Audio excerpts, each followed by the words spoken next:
And I'm walking through the mall, and there's this guy there just staring at me. I'm walking past the food court, so for 10 seconds, he like isn't breaking eye contact. He's just staring at me.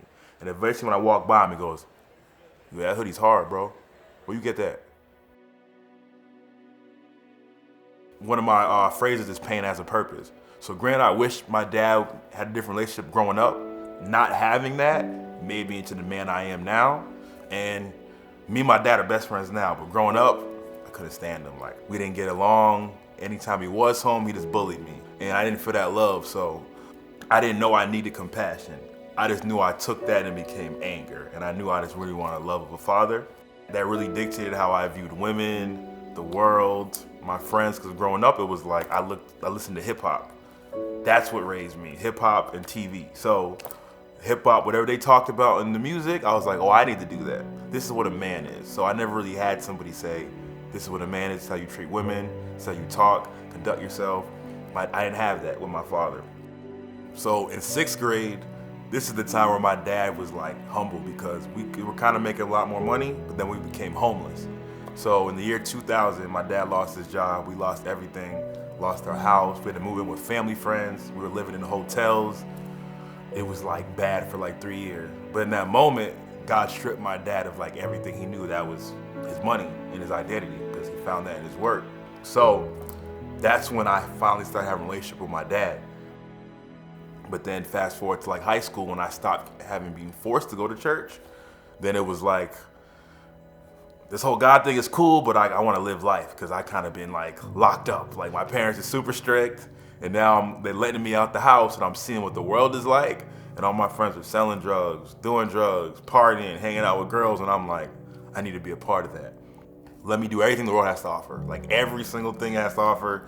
I sold drugs, I did drugs, made a lot of money. I slept around, I was promiscuous, and I was still just doing the music thing, and it was like starting to blow up. I just opened up for like Kendrick Lamar, getting thousands of views on our videos. We're getting paid for shows, and I'm like, oh, I'm about to make it. I'm about to be a famous rapper. All my dreams and my goals, I'm about to make it. And then that September, I put out a music video, and it got like 1,000 views, and I was shattered. I was like, I was depressed, I was suicidal, because I literally found all my identity in like what I did. Like if I wasn't a rapper or cool or popular, I wouldn't know who I was. So all my identity was hedged on being a famous rapper and people loving me and appreciating me. So in that moment I felt like, I'm trash, I'm nothing. I don't know who I am. Like if I don't make it in rap, what can I do? And then in that moment I said, you know what? I want to kill myself. And I was like, let me give this God thing a try. I'm thinking about the experience I had, and I didn't think about it for 7, 8 months. So I said, bump it. I deleted my Facebook, I deleted my Instagram, and I opened up my Bible at Genesis. And I was like, let me just really see what my mom's been talking about for 25 years. Like, God, God, God, he loves you, Jesus. But I never actually read my Bible. I never prayed. I would just go to church and listen to stuff, but I never like tried to have a relationship. So I opened up the Bible at Genesis, and it was like, I was like, yo, this is like amazing. Like, it's like a movie. Like, this is like, I'm reading the story. I'm like, it's coming alive. I'm picturing like Abraham. I'm picturing Moses. And I'm like, oh, my name's Aaron. I'm like, oh, dang, I'm in the Bible. And I'm like, it's just coming alive to me. And I'm listening to worship. And this is when I heard Good, Good Father. And Good, Good Father just like, it hit me in a way where I was just like, I was going to hell. Like, he's a good, good father. Like, he literally, my whole life, he spared me. There's moments where I got in a car accident and I came out without a scratch. I totaled my car on the highway driving 90 miles per hour. I came out without a scratch. I should have drowned in a reservoir. There was times where God just like spared me. I was drunk, high under the influence. He spared me. And all those things were flashing through my brain when the song was coming. Like, you're a good, good father. There's those words right there. And I didn't have a good earthly father. And then it finally hit me like, oh, like this is like, I have a father that loves me unconditionally and cares about me. I started bawling my eyes out and like I officially gave my life to the Lord. That you're pleased and that I'm never alone. You're a good, good father. It's who you are. It's who you are. It's who you are. And I'm loved by you. It's who I am. Alright, Romans 12:2. 12% blind. Do not be conformed to this world, but be transformed by the renewal of your mind, that by testing you may discern what is the will of God, what is good and acceptable and perfect. As a young kid in the world right now, what do you feel like you got to do to fit in? The what? Go to school. What do you feel like you got to do to fit in with like people right now? Oh, do drugs. Do drugs. What else? Skip class. Disrespectful. Skip class. So what God is trying to say is, there's a way of the world of how they want us to do things, how they want us to think. But if you want to like walk with God, you can't think like the world. You got to renew your mind. Like before I got saved, I was out here, I was selling drugs, doing drugs, partying.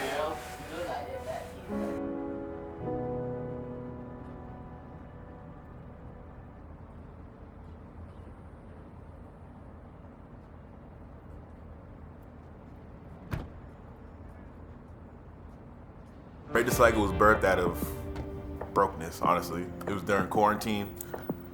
I'm trying to rap, nothing's working, shows aren't happening, no money's coming in. We had barely enough money to pay like for diapers. It was just like, it was bad. We're scrounging for change to buy McDonald's. It was like, we're in the worst place ever. My wife kind of comes from money, and it was like just being around, like her dad looking at me crazy, her family looking at me like, you out here trying to rap, Aaron? Like, what are we doing? Like, your kids and your wife need you. And I was just praying one day like, God, like I surrender, like, God, do you want me to quit this dream that I know you put in my heart? And I just heard him clear as day say, break the cycle. And I was like, what does that mean? And when I thought of break the cycle, it originally came to my mind because I didn't have a present father growing up. Like, he was around, but he wasn't around. But now I had a son, and I was like, I gotta break the cycle. Like, I gotta do everything I didn't have growing up. So, yeah, that's what spawned it. Like, me not having a lot and being like, I wanna be a good father. And I wanna help people shift their mindsets of what they think is reality and help shift their paradigms. I feel like most of our struggles, it starts in your mind. Like, if you could change how you think and how you see the world, then you can really be who God created you to be. I realized I wanted to go back and be a father to the fatherless. Because my first year at school, one of my mentors said, Aaron, you're gonna see your heavenly father how you view your earthly father. And when he said it, I was like, it all makes sense now. I'm looking at God like, hey God, I prayed for somebody today. You see me? I'm trying to earn God's love and acceptance. And he was like, until you forgive your earthly father, you'll never be able to have a good relationship with your heavenly father. Because you're gonna have. So I called my dad that day like, hey Dad, I love you. I forgive you. It's in the past. You're a different person now. I release you from all that stuff. So I look at it like a gift. Like, I get to change how people see Jesus. And it's just like, dang, like me? So I take it serious. Like, I'm like, you know what? Let me stay pure. Let me do a lot of stuff, because I'm just like, I don't want to take this platform, whatever little it is that God has given me, let me steward it well. Because, like I said, it's just humbling knowing he still wants to use me.